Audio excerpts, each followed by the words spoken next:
Assalamualaikum warahmatullahi wabarakatuh. Kami dari kelompok 7 hari ini ingin mempresentasikan hasil diskusi kami terkait topik kedudukan Jepang terhadap kemerdekaan Indonesia. Sebelum itu, perkenalkan, nama saya Eri Satria Pratama, absen 11. Perkenalkan, nama saya Jati, absen 20. Nama saya Nini Prameswari, absen 4. Nama saya Putu Andre, absen 23. Setelah itu, kita masuk ke materinya.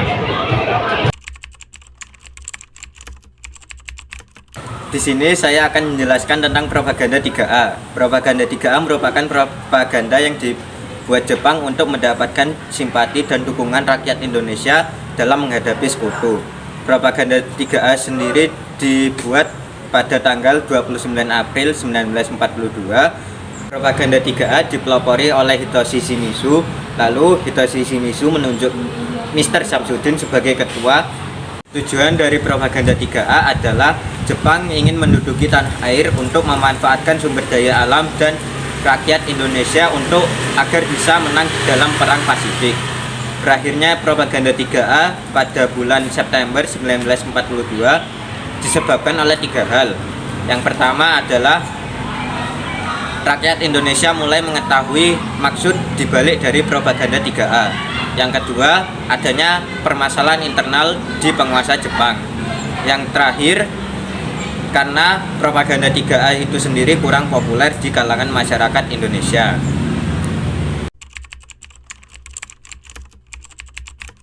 Tujuan didirikannya organisasi putra yaitu yang pertama untuk membujuk kaum nasionalis sekuler dan kaum intelektual agar mau mencurahkan tenaga serta pikirannya untuk pemerintah Jepang.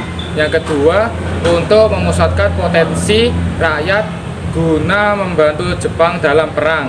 Yang ketiga, untuk menghilangkan pengaruh Amerika, Inggris, Belanda dengan cara memengaruhi rakyatnya.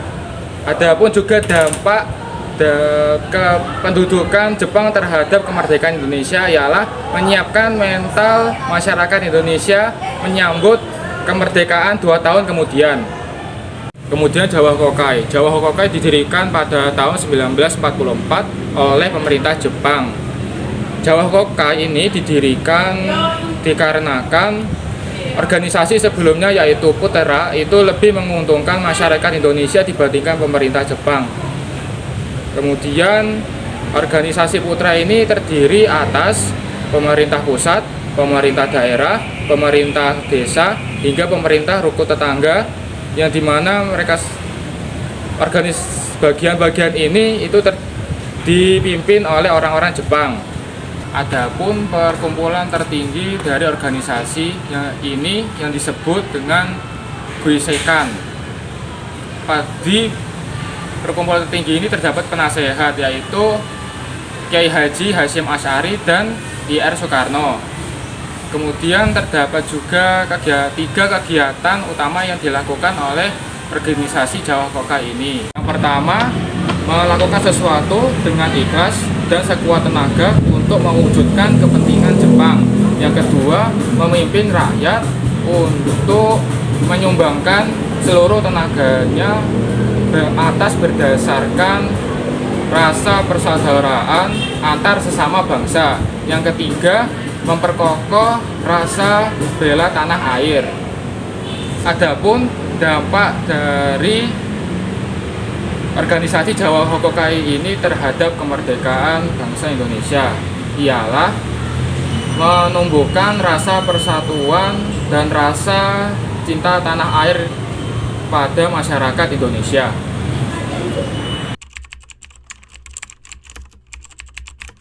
PPKI atau Panitia Persiapan Kemerdekaan Indonesia atau dengan nama Jepang, Teuku Retsujun Inkai merupakan panitia yang dibangun untuk menggantikan tugas PPUPKI dalam mempersiapkan kemerdekaan Indonesia. PPKI sendiri dibangun pada tanggal 7 Agustus 1945 yang diketuai oleh Insinyur Soekarno dan Dr. Andes Muhammad Hatta. Pembentukan PPKI sendiri disetujui oleh Isouchi Terauchi, marsikal Jepang yang berada di Saigon. Pada awal dibentuk, PPKI terdiri dari 21 orang, yaitu 12 orang Jawa, 3 orang Sumatera, 2 orang Sulawesi, 1 orang Kalimantan, 1 orang Nusa Tenggara, 1 orang Maluku, dan 1 orang Tionghoa. Sidang PPKI yang pertama dilaksanakan pada tanggal 18 Agustus 1945 dengan hasil mengesahkan Undang-Undang Dasar dan Dasar Negara Pancasila, mengangkat dan memilih Insinyur Soekarno dan Soeharto sebagai Presiden dan Wakil Presiden.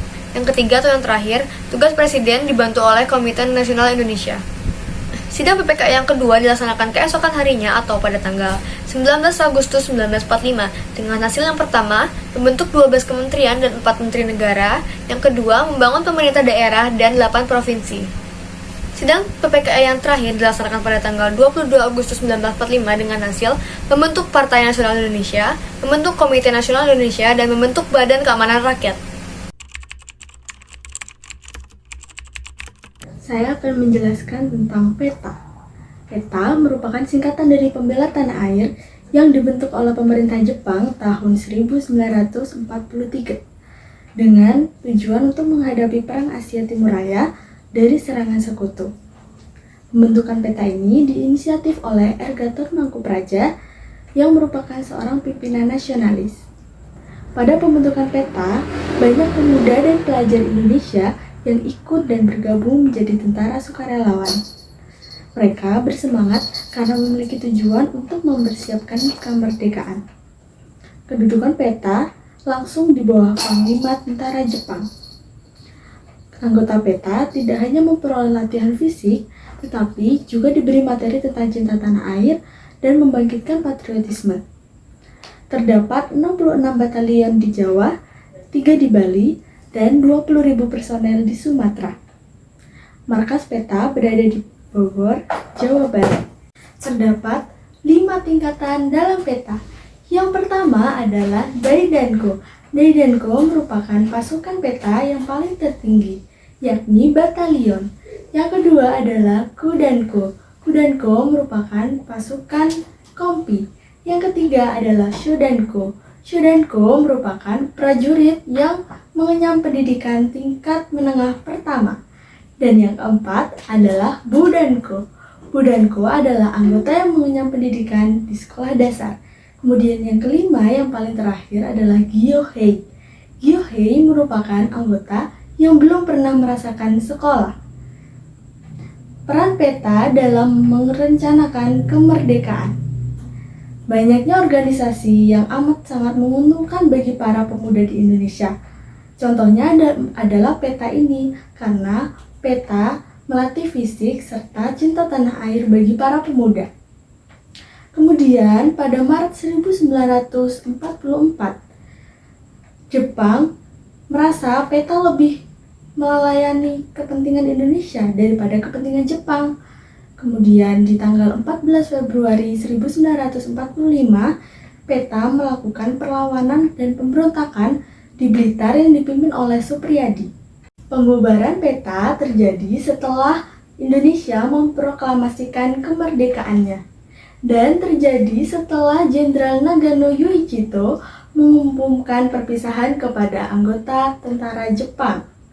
PETA masih banyak membantu Indonesia meskipun sudah bubar, seperti membantu perlawanan Belanda yang kembali masuk ke Indonesia. Sekian yang dapat kami sampaikan. Mohon maaf apabila ada salah kata, kekurangan kata. Wassalamualaikum warahmatullahi wabarakatuh.